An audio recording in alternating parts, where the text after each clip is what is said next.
কোরআনুল কারীমের মধ্যে সায়েন্স আছে না নাই, ইকোনমিক্স আছে না নাই, যা কিছু দরকার রান্নাঘর থেকে শুরু করে সংসদ পর্যন্ত যা কিছু দরকার তিনি করলে সব সমস্যার সমাধান দিয়ে থেকে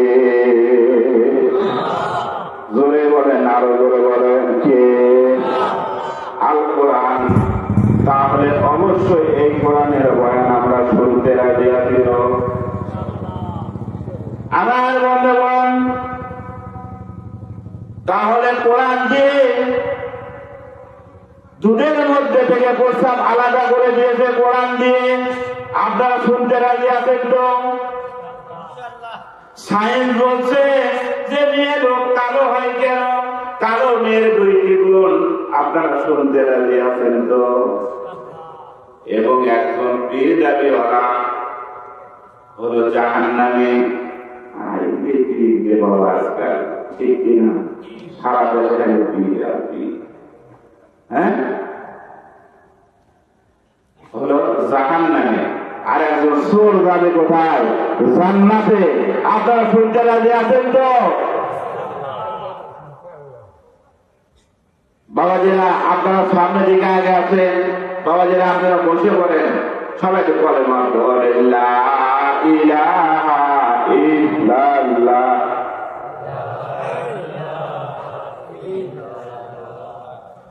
লা ইলাহা ইল্লাল্লাহু মুহাম্মাদুর রাসূলুল্লাহ, লা ইলাহা ইল্লাল্লাহ।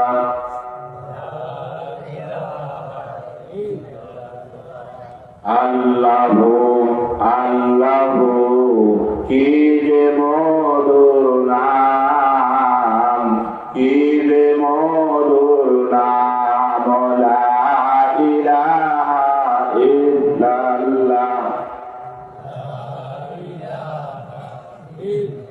যে নাম তসবি জপে যে জুড়াই মনের প্রাণ, কি যে মধুর নাম, লা ইলাহা ইল্লাল্লাহ।